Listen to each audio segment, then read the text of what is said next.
बाकी जीना रहल बानी, तोहरे बिना हर खुशी से दूर बानी। सांस त चलत बा, दिल धड़कत बा, बाकी अंदर से पूरा मर गइल बानी। तोहरे साथ बितावल हर एक पल अब सजा बनके साथे रहेला। जम रास्ता पे हाथ पकड़ ले रेस, ओही राह अब अकेले सहेला। रात भर रो रो के भी थक जानी, नींद भी हमसे किनारा कर ले बा। तू तो आराम से खुश बाड़ू कहीं, हमार हाल केहू से छुपाना रहल बा। हम जिंदा बानी बाकी जीना रहल बानी, तोहरे बिना हर खुशी से दूर बानी। सांस ता चलत बा, दिल धड़कत बा, बाकी अंदर से पूरा मर गइल बानी।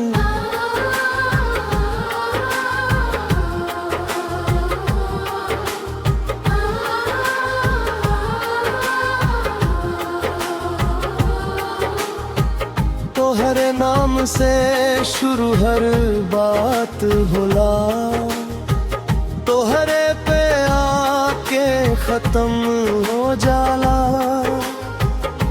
जितना भुलावे के कोशिश करी ले, उतने तू याद आ जाला।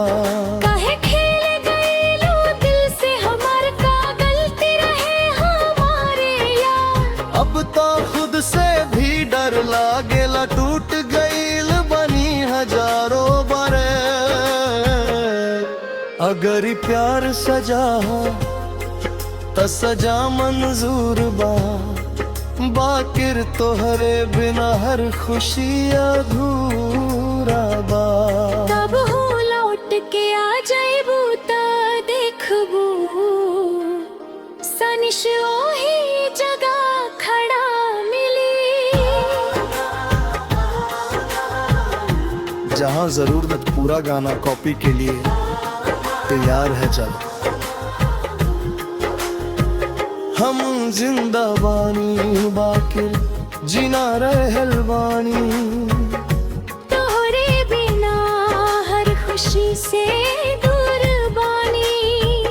सांस ता चलत बा, दिल धड़कत बा, बाकी अंदर से पूरा मर गइल बानी।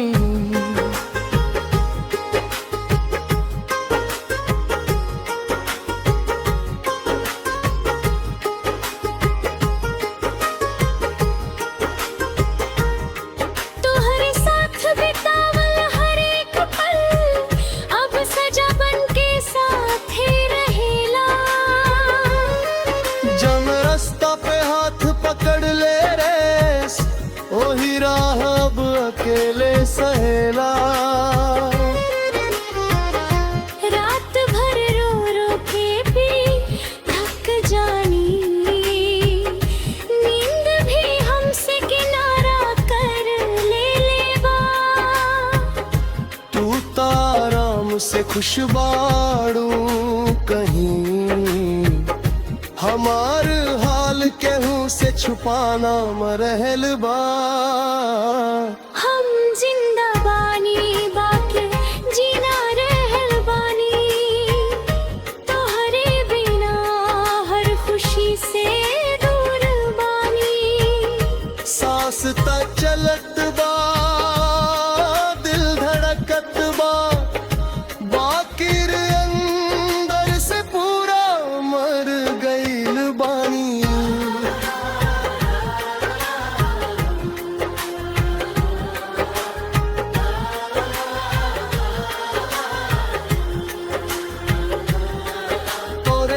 से शुरू हर बात होला, तोरे पे आके खत्म हो जाला। जितना भुलावे की कोशिश करे